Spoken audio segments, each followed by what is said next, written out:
চালালো কার বুদ্ধি? তোমার বুদ্ধি ছিল? এই যে গুলি চালালো তোমার বুদ্ধি? এই গুলি চালালে কেন? গুলি চালালে কেন? কি জন্য চালালে গুলি?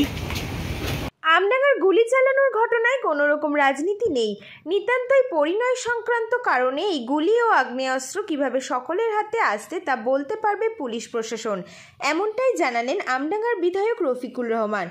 উপপ্রধানের পুত্র এই ঘটনায় গ্রেফতার হয়েছে তার প্রণয়ী এক মহিলা। দুজনকে আজ বারাসাত আদালতে পাঠানো হয়েছে। ধৃত যুবকের এক আত্মীয়র অভিযোগ, এই মহিলা আগেও এমন ঘটিয়েছে। প্রেমের জালে ফাঁসিয়ে তাদের আত্মীয়কে দিয়ে এমন অপকর্ম করানো হয়েছে।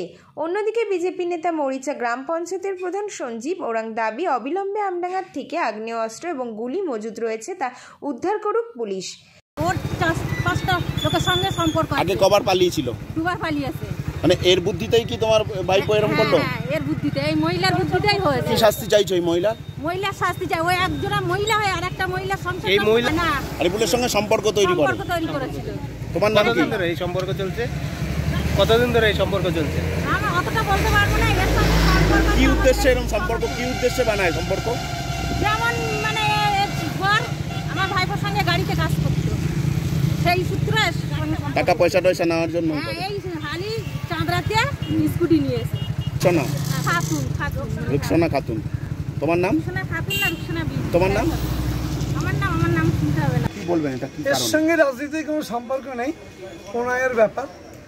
এবং যে চালিয়েছে সে অ্যারেস্ট হয়েছে, যার স্বামী আহত তার বউ অ্যারেস্ট হয়েছে। সেটা বোঝা বুঝিনি। এইটা কোনো জায়গায় দেখানোর চেষ্টা হচ্ছে প্রধান উপপ্রধানের মধ্যে নাকি একটা কম। সম্পূর্ণ হবে তোমাদের ভুল। আমরা দেখাইনি কখনো কোনো জায়গায়। তোমাদের ভুল।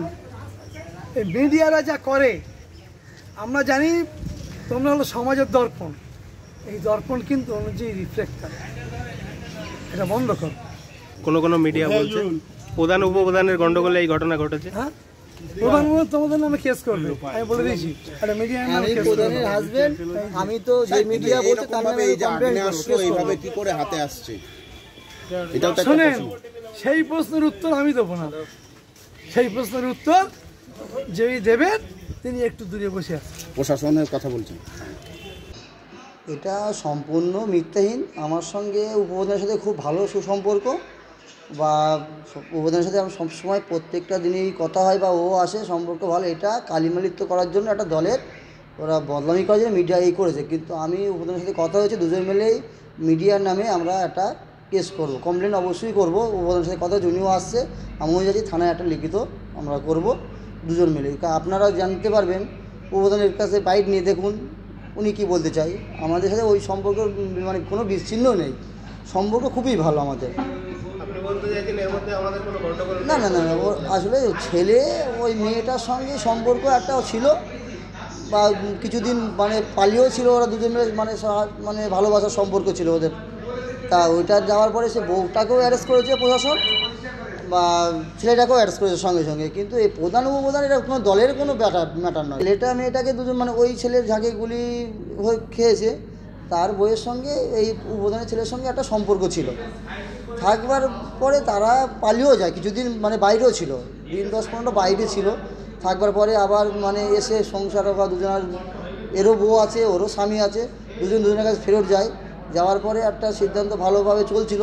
এরপরে মাঝখানে কি হয়েছে সেটা বউ জানে, বা দুজন মিলে মানে ওর বউ আর এই ছেলে উপপ্রধানের ছেলে মিলে এই ঘটনাটা ঘটিয়েছে বলে মনে হয়। কিন্তু পুরো প্ল্যানটা ছিল ওর বইয়ের। না, এটা দলের সাথে কোনো ব্যাপারই নেই। দলে আমাদের দল খুব ভালো জায়গা, সুন্দর আছে। আমার উপপ্রধানের সাথে ভালো সম্পর্ক।